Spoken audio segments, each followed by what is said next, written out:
Welcome. My name is Jay Rothman. I am the host of the show, Real Men, Real Talk, Live.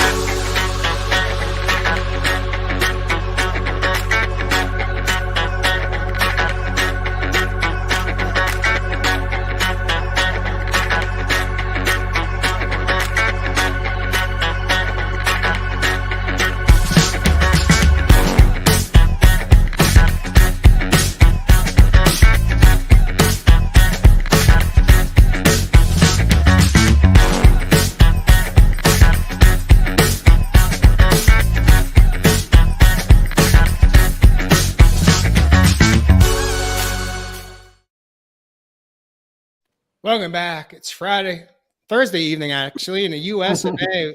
I'm Friday excited this here. evening to introduce our special guest and our co host coming in from Greece, Angela Shelton. Welcome to Real Men, Real Talk Woo, Live. woo. We, of course, have, Hey, we have live Josh from Richard. Greece. We have Josh Richard joining us, coming in from Los Angeles, California. Welcome back, Josh. Great to be here. And of course, we have the man of the land from down under. He calls Australia home. Welcome back, Evis Love Heath.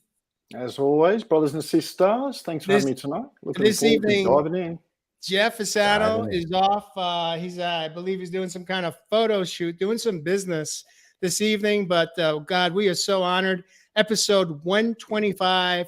Angela Shelton, who is based in the U.S. She happens to be on a project right now over in Greece. It's like 3 a.m. This is how committed she is to tonight's episode. Tonight's episode is all about loving male survivors of abuse from a female love perspective. Before I ask Angela to light us up, get us hot, send us off to the universe, I do want to talk a little bit about who is Angela? Who is, in fact, Angela Shelton? Just a brief moment here. Angela Shelton is a funny, foxy filmmaker, Emmy Award-winning actress, model, writer, director who became a superhero for kids, a warrior for women, and a healing sex goddess for men. Well, Angela, how did we do on that intro? Does that sound familiar? Is that who is the real Angela Shelton? That sounds awesome. Who's that? I want to meet her. Oh, wait, I am. Woo!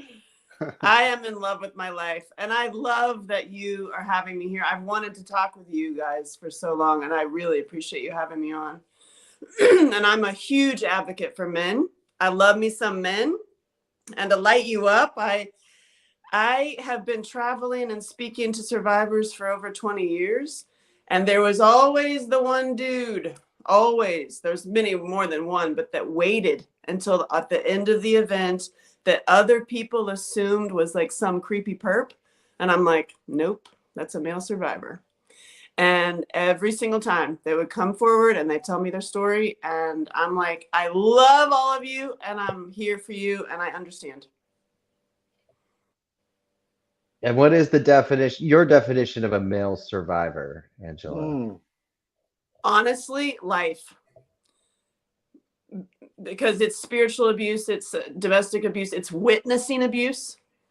It's being a man in society. I think feminism effed up because the men didn't come. And so I want to bring the men to the table and have a conversation about how we can come together. Beautiful.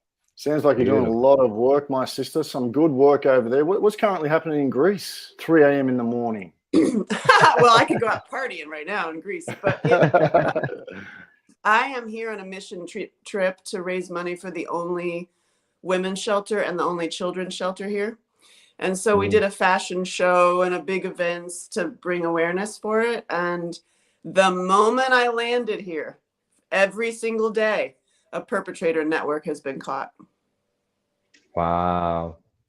Yeah. Beautiful. And I live in the middle of a seesaw, and I know you all understand of like, there's horrible, horrible things happening in the world. And then there's amazing celebration of just us being here.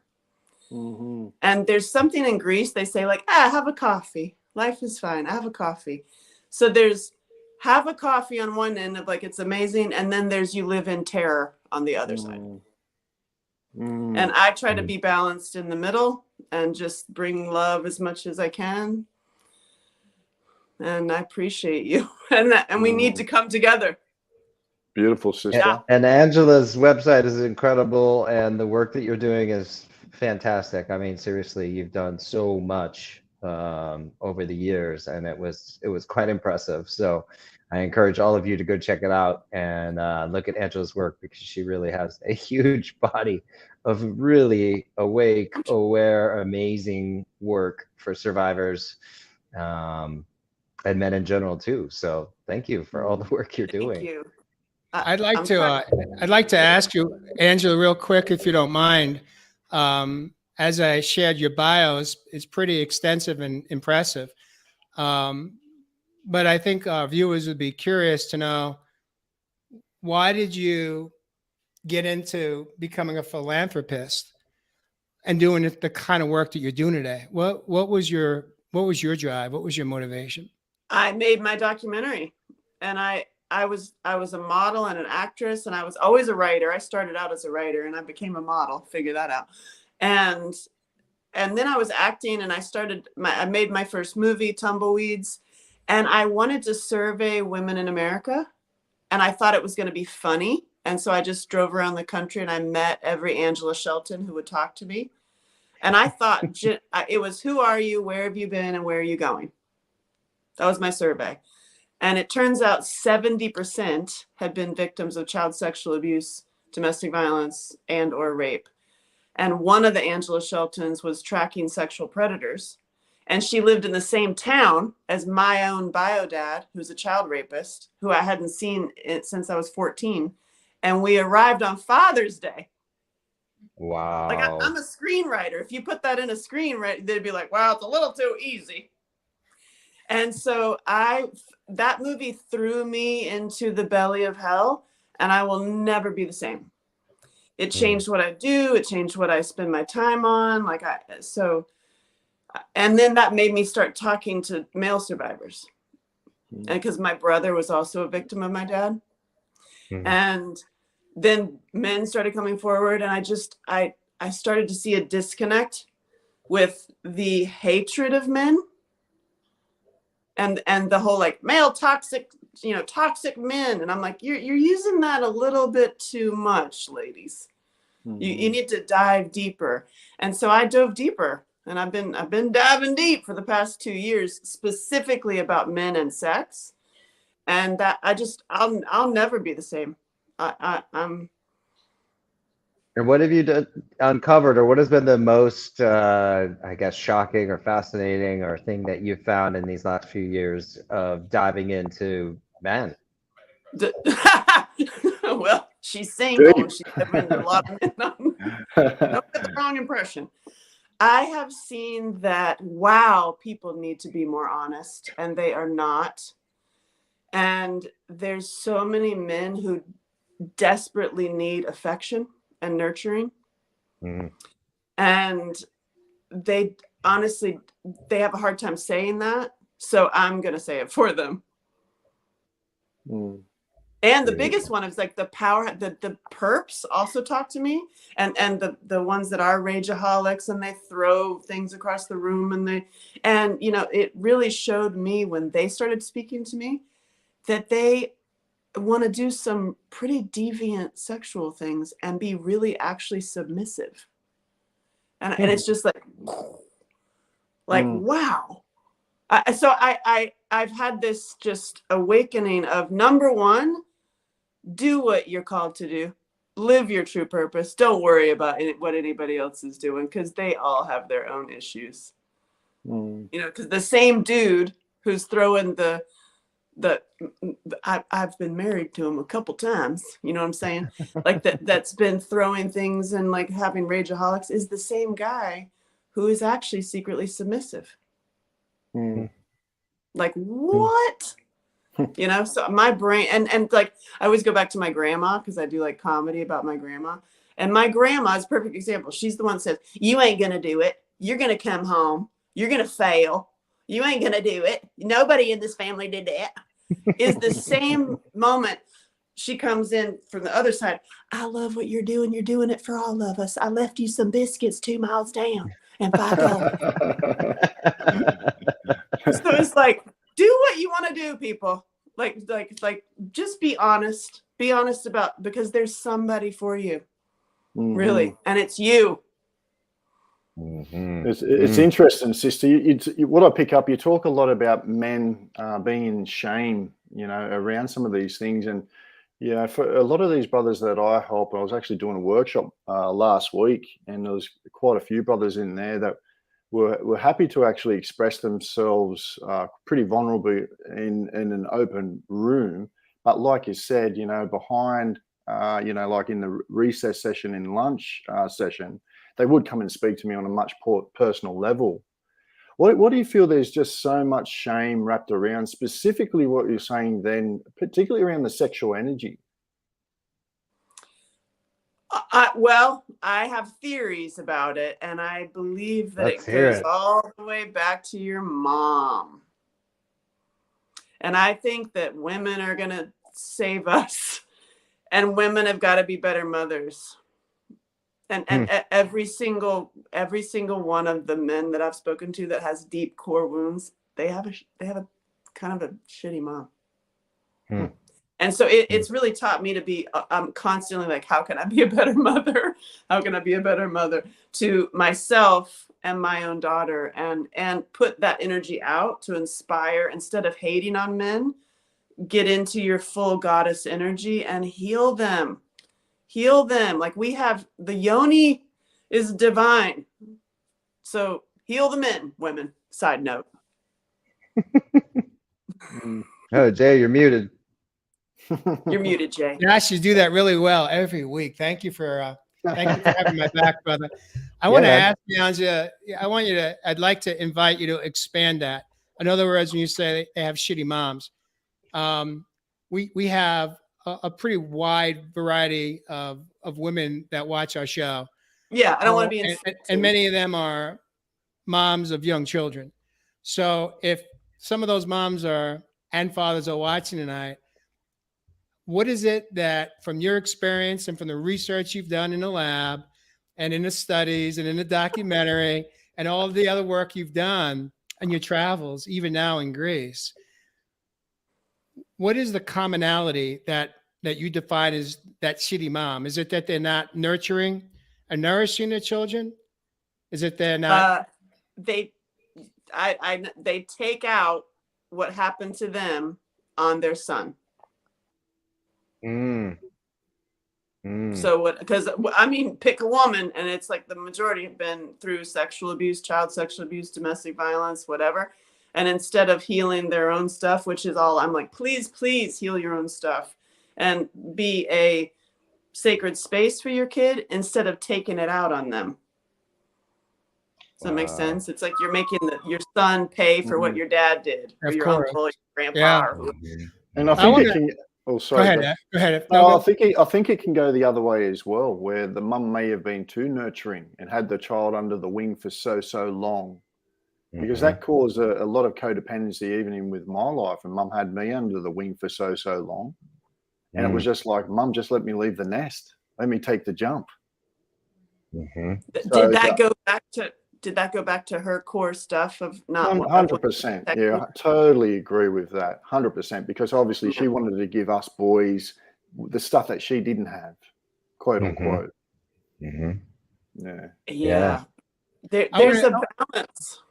Yeah, there's a balance. I want to ask you also, Angela, we're talking about the sexual abuse or thing, but there's another component that a lot of men are embarrassed to talk about in adult relationships, which is another type of abuse, domestic abuse, domestic violence. You talk about rage. You talk about blackout rage. It's not just women that struggle with blackout rage. Men struggle with blackout rage as well. But in this segment, I'd like to invite you to share from your perspective. Have you encountered adult men that are in relationships that are on the receiving end of domestic abuse? And why is it, do you think, we stay there? Because you're embarrassed. Yeah. And there's no place to go. Where do you go? You can't go to a domestic violence shelter. It's for women. Mhm. So yeah, and I've spoken to many men who and witnessed it too. Actually, a neighbor of mine was going through it, and he would come over to my house, Hmm. and and it was tied into typically the ones that I've spoken to, and this dude in particular, he felt terrible for her story, and he knew that her story was intense, so he was like taking it and didn't want to get her in trouble because he knew that, you know, she's upset from whatever violence that she went through, and he took it, and it was like, damn. And she beat him, and that Wow. happens. Like, where do the men go, and where do you talk about it except Mhm. right here you talk about Real it. men, real talk about it. Real men talk about it. I think I mean this is a really I guess it could be looked at two-edged sword and come from two angles here, because as hard as it is, a lot of this truth, why we attract some of these toxic relationships within our lives, we haven't taken a really good look at ourselves. Now, I don't, obviously, say it's a positive thing being in these domestic relationships, et cetera, et cetera. We don't cause for anything like this to happen within anyone's life. But for me, we've got to ask ourselves, why do we attract these things in our life? Is there something that I'm not showing up within my life? Is there something that I need to work on personally? Do I need to go introspection and do some deep journey work and ask myself the big questions? And be radically honest. Be straight up with Yes. yourself. Yeah. That the radically honest is the key. And, you know, in that topic, I had a series of being attracted to like the rageaholic dudes, the angry dudes, the whatever. And when I started my healing journey years ago, I had to sit down and like really have a radically honest, like sit down with myself and realize that I was angry. And I was attracted to them because they were acting out what I really wanted to do. And secretly I was like, yay. You know, when they would like throw the table across the room, and it's like, I wish that I could have done that. Interesting. And so I started dealing with my own anger and healthy ways, not with other people. And it made a huge difference of radically honest. And that anger, sister, if you don't mind me asking, because anger for me is one of those emotions that really is the bodyguard of, some of those things within our lives. Do you mind sharing with us why there was so much anger within your life attracting that? Oh, yes. I am the daughter of a child rapist who did not rape me. So I witnessed him abusing other people, but then as a little kid, I'm like, well, why didn't I get to go in the room? And I did, but I was always with other kids, but I was never alone. So in my little kid brain, I'm not chosen, I'm not wanted, which if you look at it, you're like, yay, good for you. You escaped, but it messed with my brain and it was angry because I was never chosen. Yeah. Deep. Why the humor? Where does the humor come into play? Because clearly you utilize humor. It appears as a tool, as a healthy tool. Can you share a little bit about that? Honestly, it used to be humor to hide. And then it was humor to heal, because I used to make and I was in the modeling world and the fashion, and I used to make really inappropriate jokes that I would never do now. But now it's humor to heal. And because ultimately we are sparks of star stuff, and we should floating around like celebrating that we're alive. And I mean, I live in a spiritual world. Like that's my journey. That's what turns me on. And that is sparked up and giggly. Like every single cell in my body is giggling. So if I can spread that, that's healing on like a quantum level. You're actually spreading healing, and they didn't even realize it. And you're just like, what? Love it. Love it. And that's also why I do comedy. And I'm just like pushing, it's an energetic feeling instead of staying in the, oh God, let's talk about our story for 25 years on a sofa. So I had the honor of watching Rachel Fiore, who's been a special guest on Real Men Real Talk Live. I believe we've been with her 3 times now or so. When she interviewed you just a couple of weeks ago, you talked about being a victim addict. Tell us more. What does that mean? Oh God. Well, that on all my journey, and what I've done is the qualitative research, not the it's just I've spoken to God, thousands and thousands of people, and I've seen a pattern with victim addicts who are addicted to their story, their victim story, and they keep adding to it and sharing it, because if they stopped, where is their identity? So then how do you in the role that you have embraced for your life today, how do you manage that for yourself? Because your story is powerful, it's painful of where you came from. And so how do you manage it so that you show up for others? And part of showing up for others, I'm sure, is you're sharing parts of your past trauma, parts of your past abuse. How do you balance it so that you don't slip into the rabbit hole of being that victim addict? That's funny that you say that, because years I was on the road speaking, and I would do like 27 speaking engagements in a month and stuff. And I got compassion fatigue for that very reason of like telling your story over and over. And my therapist at the time said, oh, you have compassion fatigue. And I was like, what the hell is that? Is that a thing? That sounds like a martini. I have a compassion fatigue. And so I had to hit rock bottom of I'm on the floor puking. Like I would hear people's stories and I would literally vomit. Wow. And I had to get to the place where I'm not taking it on.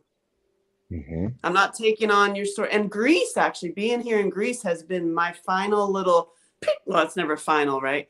But it was a huge like little tweak in my full circle healing, that I care and I love you, but I don't care. I'm not taking it on. That my job is to be fully myself and to be an example of what can happen. And you'll never be me, nor do you want to be. Be yourself, be fully yourself, and use me as an example of like the stepping stones that I did. I can show you where I messed up, avoid that tree. But I learned to not take it on. But I will share, but if you want to add to that, I don't want to be put into solo time.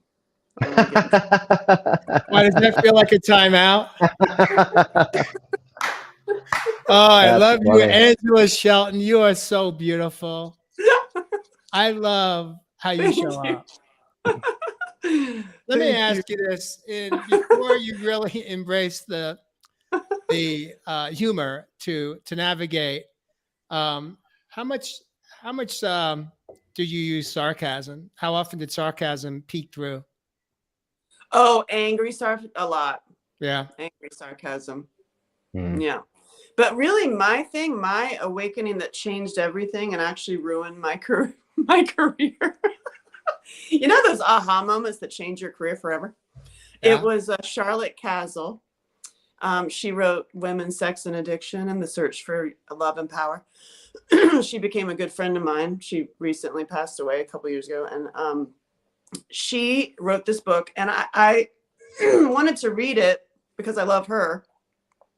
But I never resonated with sex addiction because I wasn't having, I was like a serial monogamous. I always had a boyfriend and I'm like, I want one. I'm not like running around. But there was a paragraph in that book that literally punched me in the face and changed my life forever. And it was about being a little girl to get daddy's attention. And I was manipulating the hell out of men, and I didn't even realize I was doing it. Wow, that is so powerful. Until that book punched me in the face, and I was like, oh shit, I do that. And I realized that I booked God knows how many commercials and things in the world of Hollywood and acting and modeling because the men, the directors were in love with me, you know, because I was puppeting that and I didn't realize I was doing it. Because it was this like coy, playful, love me. I was trying to get my dad to pick me. And I wasn't being present in my body at all. A lot of women do this. It's called glottalthrope. It's like where you're only speaking from here, like, oh my God. So anyway, I really want your attention because I'm not really present fully in my body at all. And I don't really know what I am in my core. So I'm going to stay here. So not to really offend you, but I'll be really, really cute. And I was like, you're not present. And when that book punched me in the face, I just shifted. And then when you have that drop, Josh, or that aha, Yeah. And it changes your life forever. And I stopped doing it and I never worked again.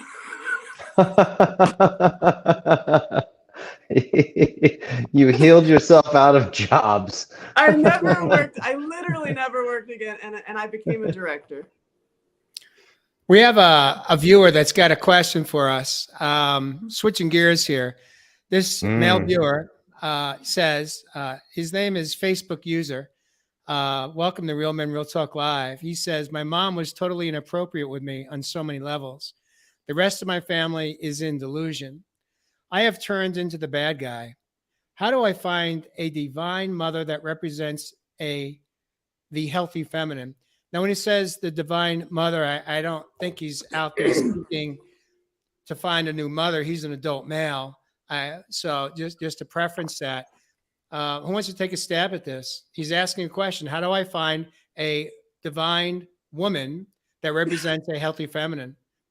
I was hoping Angela was going to answer. I'm like, I got one. Go ahead. Light us up, sister. I have actually been doing this a couple times with men on my OnlyFans because I have an OnlyFans. It's a trick. It's like a switch. I'm a switch.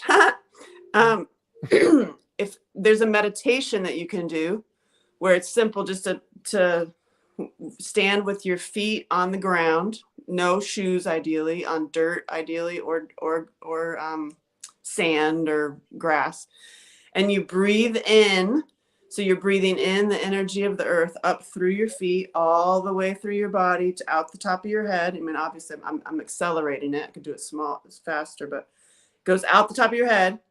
And then when you breathe back in, pouring into your head, picture the most beautiful God, like create her, build her, like the most beautiful goddess, queen mother, like the most sexy, beautiful that she's nurturing you. She's like, you're held, you're nursed, you're like totally safe and comforted. And she's pouring the goddess energy, goddess energy down the top of your head and let it flow. I got goosies all over my body.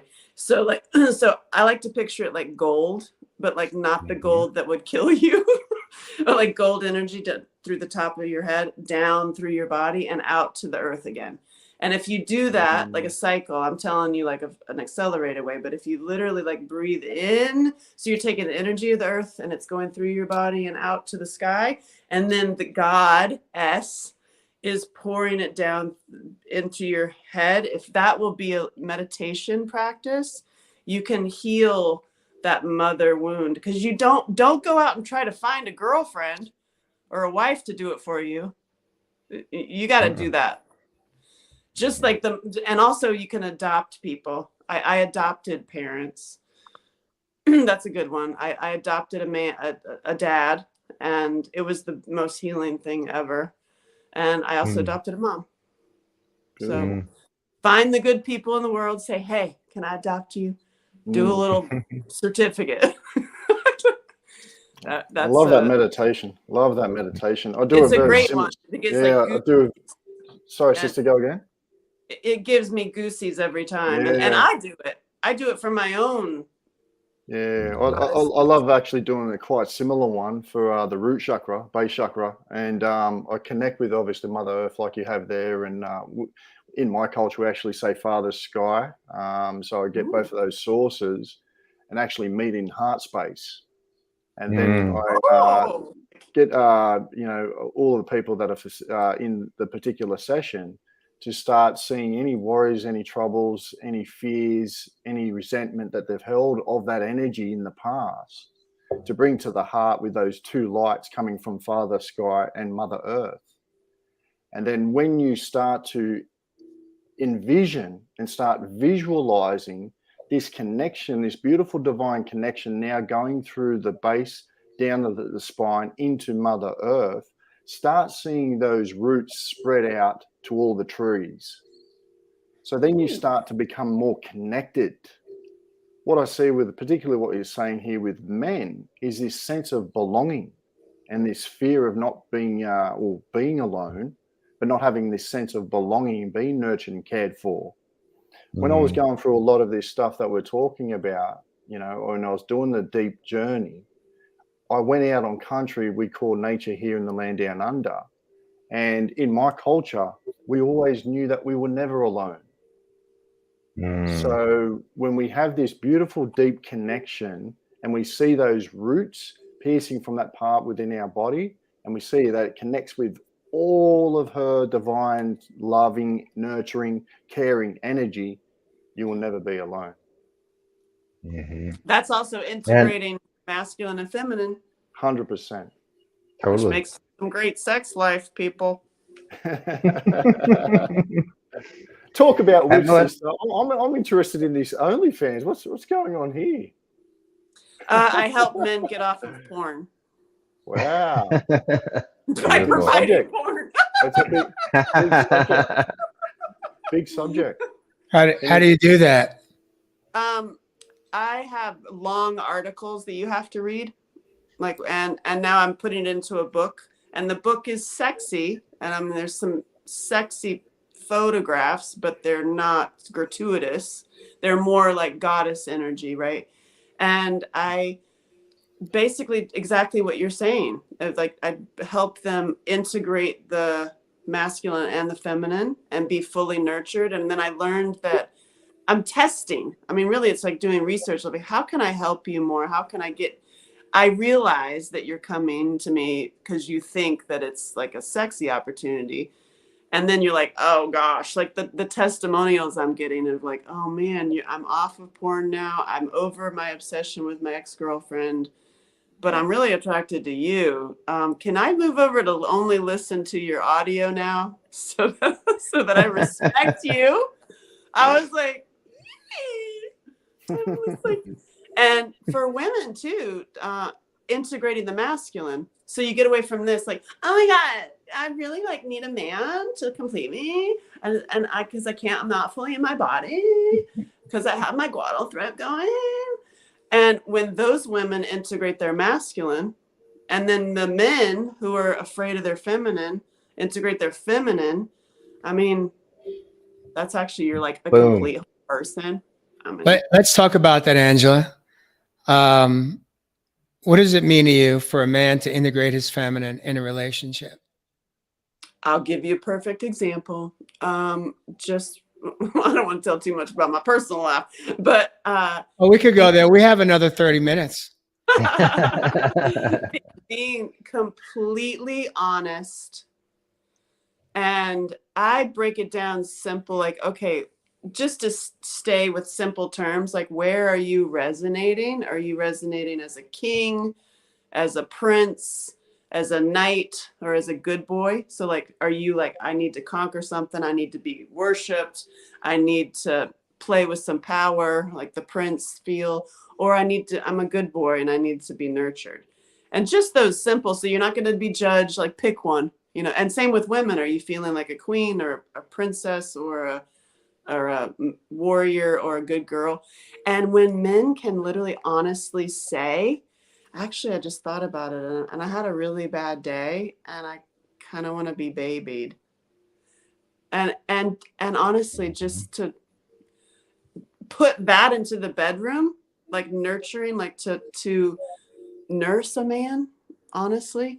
And you can't say that on OnlyFans. You cannot use the term nursing or nurse. And that's what they mostly need.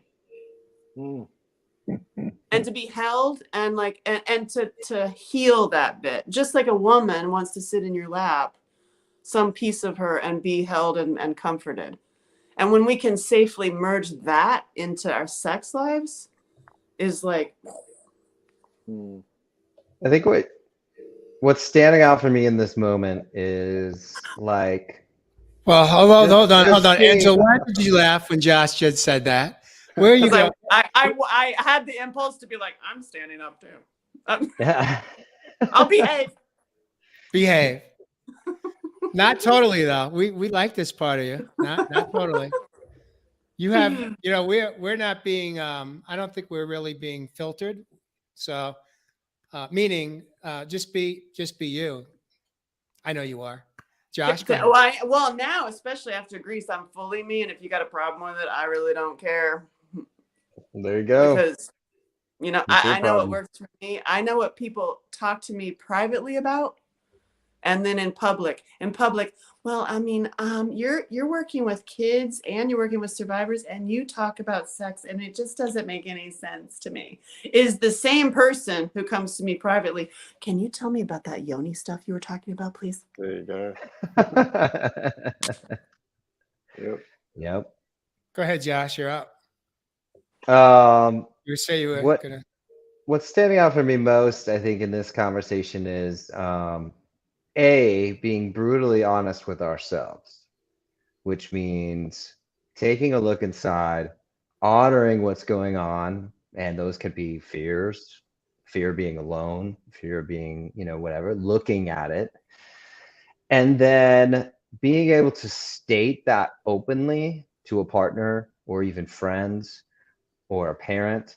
Like the girl I'm dating right now and I have started this new thing. What do you need from me? Yes. And what it does is it forces me to look inside and say, what do I need in this moment? And then to vocally say it is, I think for a lot of guys, we don't generally look inside because we're, you know, too busy just, you know, fighting through life and taking care of so many other people's needs. And the grind, I hate that word, but I like it. taking the time to stop, look within, say what do I need in this moment, and then state it is hugely powerful. And asking for what we need. It's okay to be vulnerable, guys. It's okay to, and here's a little secret, you ladies love it, by the way. So vulnerability is sexy and is powerful. Totally. But something hit me too when you were talking about when the quote was up from the Facebook user, and I haven't played with this yet, but you inspired me, and thank you for writing what you wrote. What if, okay, so that younger version of him, what if he were to sit with that younger version of himself and say, what do you need from me? Oh, yeah. I haven't done it yet with the hurt part of myself and the little traumas that Josh has gone through. And I'm going to try this. I'm going to go sit with him, that younger, hurt, scared version of Josh, and say, what do you need from me in this moment? You know, I love it's that, bro. try that. Love that. I love that. And you know, it's amazing. I just did a whole women's conference where we did similar things with our little 8-year-olds or 6, you know, it's usually 8. And something powerful showed up for me, which is exactly the opposite of what you would think. Like, what do you like that did exactly that? Like, what do you need from me? And you think like nurturing or whatever, or like I need to be held. Mine was like, I want to dance. I want to dance. And it's like, and when I set up, and I have a secret life where I start dance floors. It's a secret life I've had forever. I'll go to a place, there's a dance floor, I will start it, and then it takes 3 to 4 songs, and then I'll leave when everybody else is up dancing. And it's a secret life of mine. And my 8-year-old me is like, oh, Like, why don't you come out? Why? And it wasn't about like hold me and nurture me. It was like, let me be free and dance, because I couldn't as a kid, because the brain waves was I can't be sexy or draw attention to myself because you get raped. So it's like this, like, you don't know what you're gonna get when you ask your little kid. Right. Yeah. I mean, my real 8-year-old, my daughter, literally said to me, Mommy, you do all this stuff for everybody else and you don't get anything. Yeah. That was like that was a 2x4 smacking you across the head. Bang. How long ago did she say that to you, Angela? about 6 months. Okay. And And that was when I shifted everything. I was just going to say, was that the beginning of the shift? Yeah. What have you changed in your behavior since she brought that to your attention? I really witnessed and saw how I was putting other people's stories and their healing above mine, because I'm like trying to save the world. And I had this aha moment, and it like clicked in here in Greece too, of how you save the world is be fully, truly yourself. That's it. How's that feel? It's really simple. How's that feel? It's amazing. And you know what, that it keeps coming up is it's easier done than said. You know, people like always say, it's like, no, it's actually easier done than said.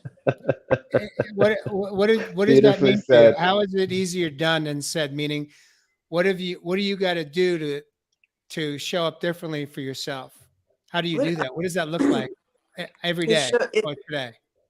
Well, I do my spiritual work is like, I mean, when I click in and I just do it right now, like I said, like all my cells are giggling and I'm like totally connected with all that is. I'm not taking on anything because I'm just being fully myself. And it was the aha moment of like, oh, it really is easier done, because I can sit and talk about it and talk about where it comes from and talk about the core trauma. And then you're just in the actual conversation of trauma again, energetically. And it's like, you can keep on doing that for 25 years. Or you can be like, hey, everybody listening, your purpose is more important than your pain. Yeah. Well, I'm going to invite you to repeat that one more time so we can allow our viewers to let that drop in. Yeah. Your purpose, your true life purpose is more important than your pain. Well, how do we find our true life purpose if we're being overshadowed by our pain? How do we break through that? That's the thing that is, it goes into your spiritual life. I mean, I'm a preacher really at the core. I'm like, you're going to get it right with God. It's not going to be, or Goddess or Father Sky or whatever it is. That's your connection. Like, that's the power. Because all that other stuff is all,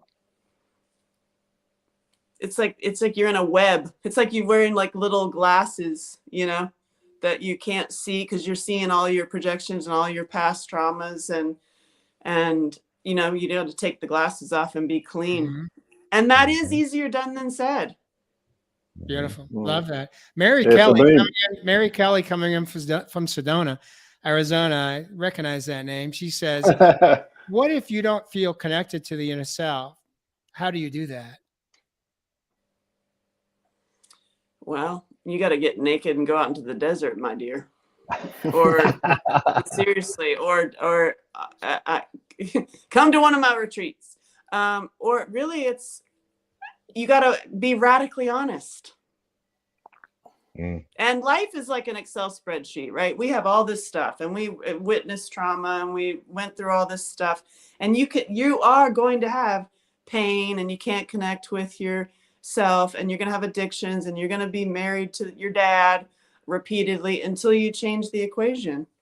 And changing the equation is an aha moment. Beautiful. Right? Don't you think? I mean, for your own healing, it's aha moments, and it's like, totally remove anything anybody else said to you of how you need to do it.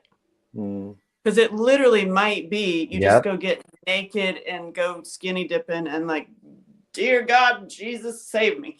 Or it could be Father Spirit, or it could be, your meditation work. But usually people get stuck in doing what other people have told them they need to do. Thank you for saying that's something that I recently, so for most of my 30s, I was going to success seminars and these 3 and 5 day intensives, and I was doing workshops, and I was that like voracious self-help consumer that thought that everybody else had the answer for how I needed to live best. And in that search, in all those books, I picked up some wonderful tools and learned from some amazing people. But I'm sorry, they don't know how to live my best life. Yes. Oh, I got one Only- for you, Mary Kelly. Stop doing to yourself what the perpetrator did. Tell us more. What do you mean by that? That's self-mutilation, that's addictions, that's the thought patterns that go on your head. The most powerful healing you can ever do, in my opinion, is what you're saying to yourself in your head. There you go. There you go. Boom. Check, And so it's please. like just change. I mean, and that again is easier done than said. Just switch it. I mean, and I did it years ago when I was a self-mutilator. I used to scratch my face and beat myself up when I was being bombarded by a super rageaholic to get them to quit. I would just beat myself up.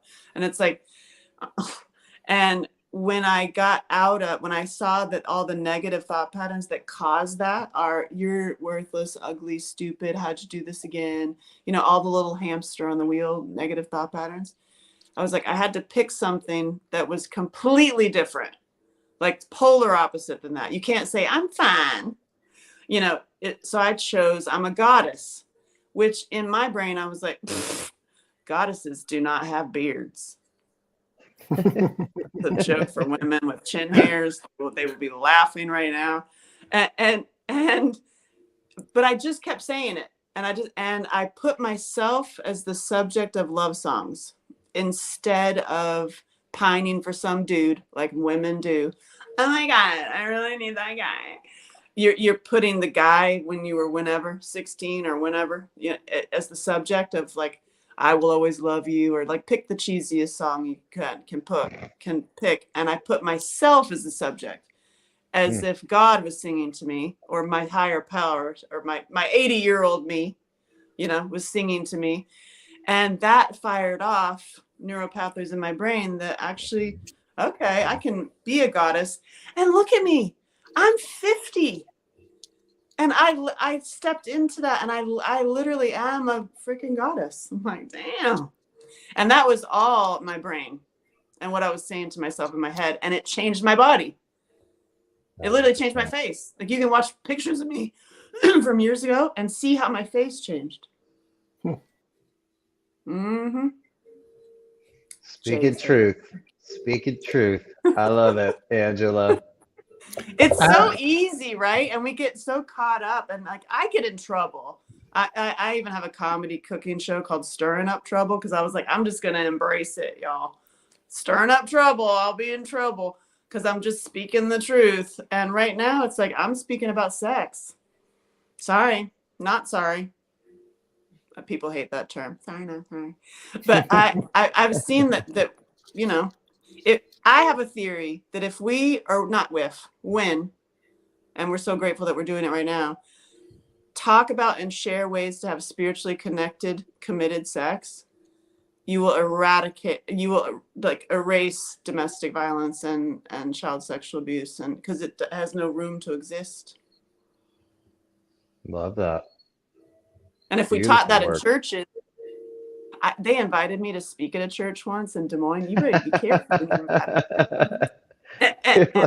Have you been to my website? and I spoke about this. I spoke about having spiritually connected sex.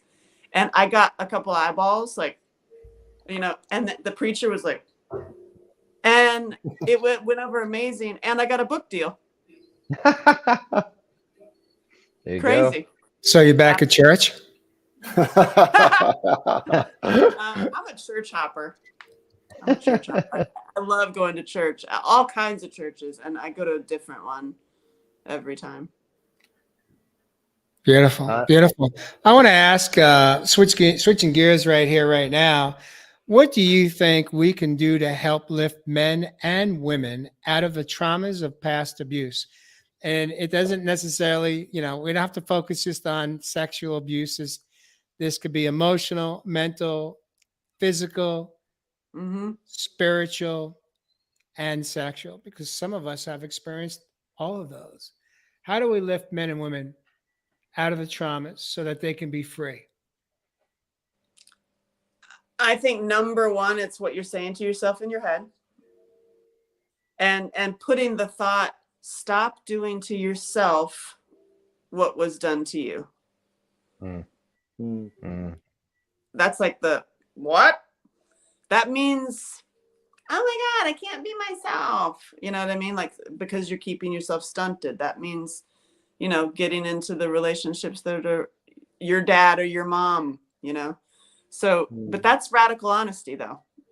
So you have to be really radically honest about, are you really wanting to do this for real? Or are you doing what was done to you?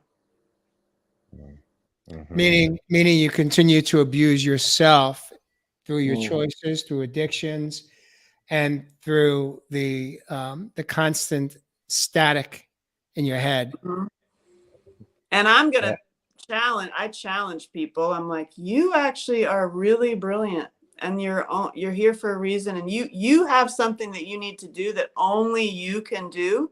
So how dare you keep abusing yourself? Like, stop abusing yourself. Stop. Now, if somebody had said that to me when I was 16,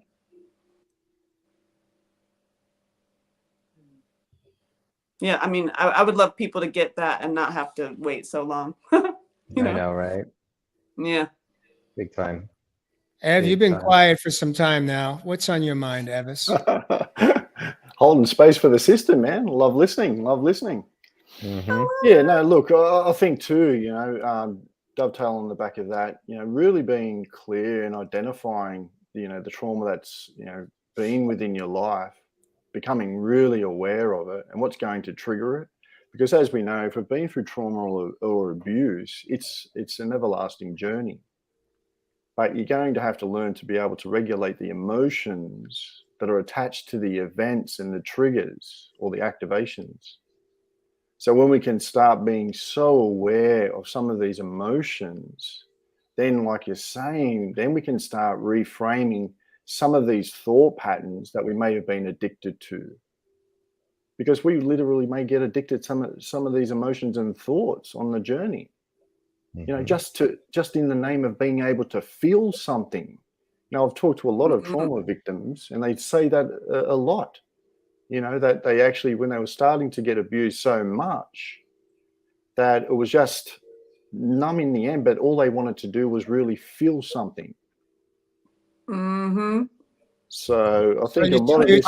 Ev, are you talking about basically when we're releasing cortisol, we're living in fight, flight, or freeze, which is a chemical or a hormone that has an addictive component to it? Is that what you're inferring? Oh, 100%. And that's just the effect of obviously these emotions. Because like we talked about earlier as well, when we do find other victims at victim parties to hang out as another victim, then it can easily go into that particular mindset without actually being able to transmute some of those lower vibratory emotions into these emotions that are going to help us be able to at least recreate a story that serves us in our present moment. Now, that's a lot to digest, man. But being able to reframe the story, and I'm not saying it never happened, brothers and sisters. I've been through my stuff as well, shared plenty of it. But I've been able to reframe the story and take the lesson and learn the gift. There you go. Boom. Damn, Ev. Boom. Gotta love that right there.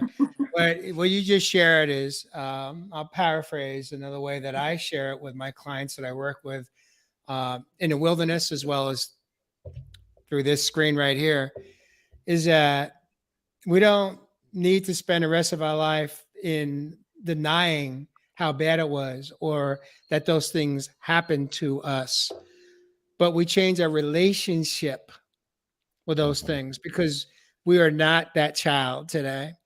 Now, of course, if we are an adult and we're choosing to be in some type of abusive relationship, that's a whole nother story. That's a whole nother complicated mess. Mm-hmm.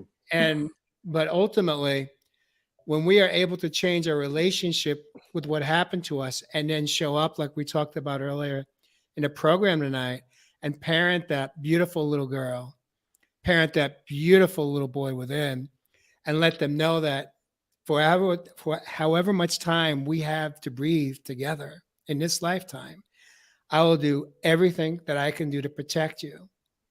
Now, if we are an adult and we are still in a relationship where there is any component of abuse, then we have given our power again away to another human being that is just basically, it's like a rinse cycle.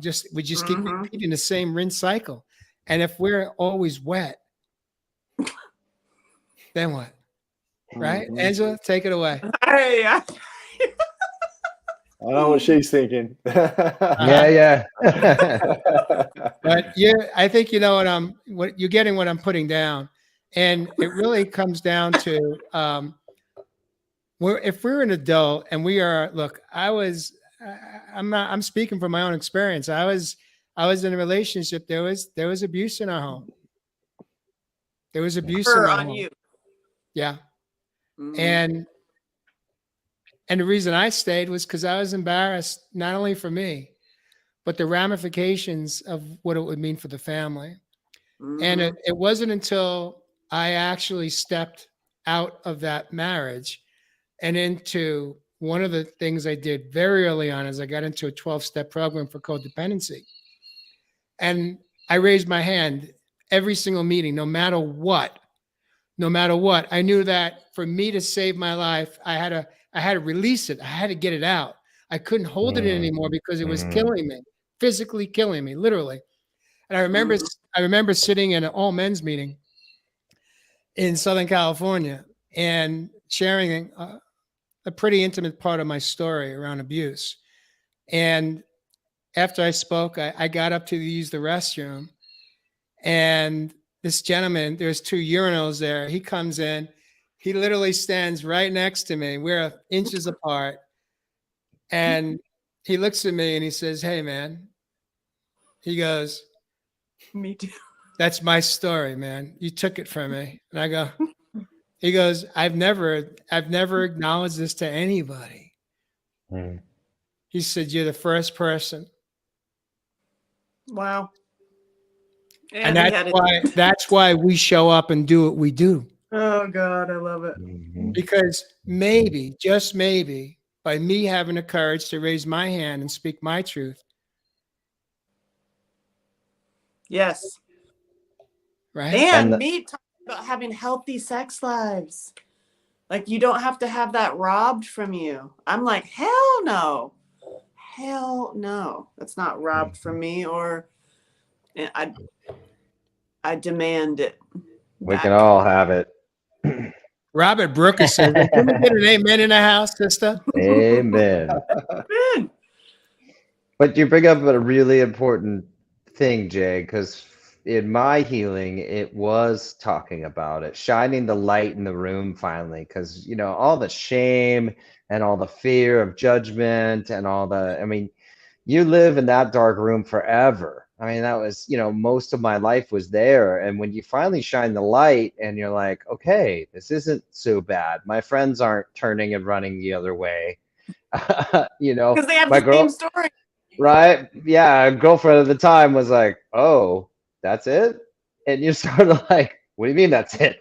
This is the biggest freaking thing ever, and I've never told anybody in my life." I mean, but it takes its power away, and then we can start the healing. So talk about it, And we get come it out. together. Gosh. What's that, Angela? Did you I say said, and then we come together. Yeah. So as we approach the hour, and I want to respect your early morning over in Greece as you're on this amazing project there. Angela, I want to invite you to, well, one thing that comes to mind is I'd like to ask you to share with us and our viewers this evening, what is the greatest accomplishment in your life that you have witnessed as your own conscious observer? Oh, wow. I had this epiphany that if everybody in my phone knew everybody else in my phone, the world would be a better place. And so I did that. I created a network where they're connected with each other, and the power of exactly what you said, Josh, like when you're sharing your story with people that share their stories, and now they're working together and they're writing books together and they're creating events. And that was my biggest gift, is myself. And it linked through me, and having the aha moment that I love Angela Shelton, which was gifted to me while I was self-abusing and nobody knew it. It actually, I fell in love with other people, and it took thousands of people being in love with me for me to see myself. Does that make sense? I had this pure love awakening, and now I live in love. Like I'm in love. I'm madly in love. And that's not about another human. It's about all of us. So if I may, God. if I may expand what I heard you say, I'm going to paraphrase. Before we can truly, authentically love somebody else, the first place to go is to come home to love yourself. Is that what I heard you say? 100%. Thank you. And then because you can't, it's just like you can't get it completed by somebody else. Ah. You Oh, we can't. want to use someone No, else to what's up? Is that what you're insinuating? Really? I hate that phrase, "you complete me." Oh my Oh, God. God. I hate that so much. Because when you're totally in love and we're in love together, that person is one of you's gonna die. I mean, something can happen. You could break up, but you'll always have that with yourself. Like you came in by yourself. Nobody can Well, take not it really. away. With you're linked to source. You are source energy. So I'm literally living in love, and it has changed my body. Living in love has changed that's why I look like this at 50, is because I am in love.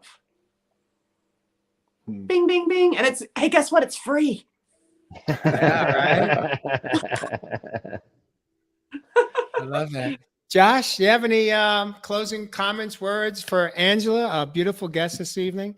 It's been such a fun night. It really has. I appreciate all your wisdoms, your drops, all of your tools and tips, and your humor and your playfulness. It's been such a joy, Angela, just having you in here Thank you. with us, hanging with the dudes. So I appreciate it. Truly, I love me some men. And I'm an advocate for men. I'll do it, people. I'll do it. Dovetail on that as well, sister. I dovetail on that. Thanks for coming on the show tonight. What were you going to say, Jay? I was going to say this may be one of the few shows where one of us has not shed a tear, where we haven't gotten vulnerable as men and had that vulnerable moment. It's not over yet, Jay. I'll give you a couple of minutes, man. Right? You want to close us out? Yeah, you guys know how that works. This is about the time where I do get the chills, Angela. I love it. But being in love. I mean, I'm in love with you, Jay. Like we are in love, and it lights up. Talk about lighting you up on fire, lighting you on fire. And that, Mary Kelly, is good if you just feel being in love, and you can pretend to get there. Just pretend, like feel it, like just pretend you're in love with someone else, and then switch it to yourself, and it gets the giddies, the goosies. Yeah. There you go. Mary says it's no one's job to take care of you. Love yourself. Well, and the truth is that was that's how I find my way home. Yeah. You know, my home is not the four walls that you see here. The home is within. And I wouldn't be alive today if I hadn't found my way to my heart and to my soul, because I was in so much pain. I was doing anything to kill myself, except I didn't have the courage to commit suicide. So I was doing it in a very covert way Mhm. as a man. And with that, I love you guys. Angela? I love you. I love you. We're in love. I love it. Thank Hey, you so much for joining us this evening from Greece. Sister, just before we go to Jay, where can our brothers and sisters find your work? And is there anything you want to plug before we close out tonight? Yep. Oh, me? I'm Yeah. AngelaShelton.com, and I'm a constantly evolving spark of stardust. and I'm updating my website here in Greece, and I'm about to come out with a book for men. So. Ooh.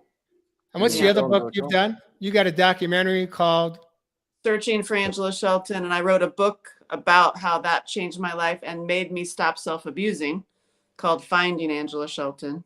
And what did you win an Emmy for? Safe Side Super Chick.